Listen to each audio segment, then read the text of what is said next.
News trends തുടരുന്നു. ആദ്യം പ്രധാന വാർത്തകൾ നോക്കാം.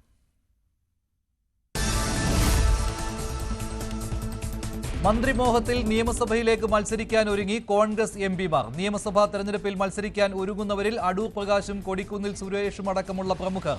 ബെന്നി ബെഹനാനും രാജ്മോഹൻ ഉണ്ണിത്താനും MK രാഘവനും സന്നദ്ധം.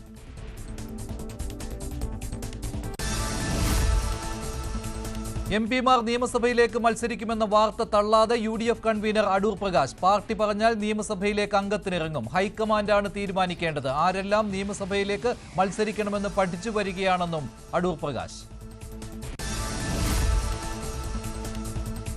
ചർച്ചകൾ വഴിമുട്ടിയതോടെ KPCC പുനഃസംഘടന വീണ്ടും അനിശ്ചിതത്വത്തിലായി. നേതാക്കൾ തമ്മിൽ തർക്കം രൂക്ഷം. ഭാരവാഹി നിർദ്ദേശങ്ങളിൽ അഭിപ്രായ ഐക്യത്തിലെത്താനായില്ല. പുതിയ ഗ്രൂപ്പ് സമവാക്യങ്ങളും തീരുമാനം വൈകുന്നതിന് കാരണം. കേരളത്തിലും ഡൽഹിയിലും ചർച്ച തുടരും. ചേർത്തല ബിന്ദു പത്മനാഭൻ തിരോധാന കേസിൽ പുതിയൊരു നിർണായക വെളിപ്പെടുത്തൽ കൂടി ന്യൂസ് 18 പുറത്തുവിടുന്നു. ബിന്ദുവും സെബാസ്റ്റ്യനും താമസിച്ചിരുന്നത് ഒരുമിച്ചെന്ന് ചേർത്തല സ്വദേശി സതീശൻ. വെളിപ്പെടുത്തൽ നടത്തിയ സതീശൻ ബിന്ദുവിന്റെ ഉടമസ്ഥതയിലുള്ള ഭൂമി വാങ്ങിയയാൾ. ഭൂമിയുടെ പണത്തിന്റെ ആദ്യ ഗഡു വാങ്ങാൻ വന്നത് ബിന്ദുവും സെബാസ്റ്റ്യനും ഒരുമിച്ചെന്നും സതീശൻ ന്യൂസ് 18നോട്. ഗവർണറും സർക്കാരും തമ്മിലുള്ള പോര് കടുക്കും. രാജ്ഭവനിലെ വിരുന്ന് മുഖ്യമന്ത്രിയും മന്ത്രിമാരും ബഹിഷ്കരിച്ചത് VC നിയമന തർക്കത്തിന്റെ തുടർച്ച. സമവായം വേണമെന്ന് കോടതി പറഞ്ഞിട്ടും അനുനയ നീക്കമില്ല. VC നിയമന കേസ് വീണ്ടും തിങ്കളാഴ്ച സുപ്രീം കോടതിയിൽ. ബീഹാർ നിയമസഭാ തെരഞ്ഞെടുപ്പിന് മുന്നോടിയായി രാഹുൽ ഗാന്ധിയുടെ വോട്ട് അധികാര യാത്ര നാളെ തുടങ്ങും. വോട്ടർ പട്ടിക പരിഷ്കരണവും ക്രമക്കേടും വിഷയമായി ഉന്നയിക്കും. യാത്രയിൽ രാഹുലിനൊപ്പം തേജസ്വി യാദവും. സസാറാമിൽ തുടങ്ങുന്ന യാത്ര 30-ന് ആറയിൽ സമാപിക്കും. മുംബൈയിൽ മഴക്കെടുതി രൂക്ഷം. വിഖോളിയിൽ മണ്ണിടിഞ്ഞ് 2 മരണം. നവി മുംബൈ, ദാദർ, കിങ്സ് സർക്കിൾ എന്നിവിടങ്ങൾ വെള്ളത്തിനടിയിൽ. വെള്ളക്കെട്ടിൽ മുടങ്ങി ഗതാഗതം. റെയിൽവേ ട്രാക്കുകളിലും വെള്ളം കയറി. മുംബൈയിൽ റെഡ് അലർട്ട്, താനെയിൽ ഓറഞ്ച് അലർട്ട്.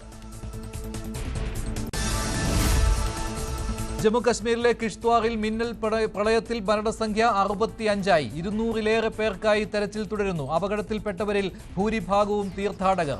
നിരവധി പേരെ സുരക്ഷിത സ്ഥാനങ്ങളിലേക്ക് മാറ്റി. രക്ഷാപ്രവർത്തനം തുടരുന്നു. കേന്ദ്രമന്ത്രി ജിതേന്ദർ സിംഗ് ഇന്ന് കിഷ്ത്വാർ സന്ദർശിക്കും. കേരളത്തിലും ഇന്ന് പലയിടങ്ങളിലും ഒറ്റപ്പെട്ട മഴയ്ക്ക് സാധ്യത. കോഴിക്കോട്, കണ്ണൂർ, കാസർഗോഡ് ജില്ലകളിൽ യെല്ലോ അലർട്ട്. 50 കിലോമീറ്റർ വേഗത്തിൽ കാറ്റ് വീശാൻ സാധ്യത. തൃശൂരിൽ ഇന്ന് വിദ്യാഭ്യാസ സ്ഥാപനങ്ങൾക്ക് അവധി നൽകി.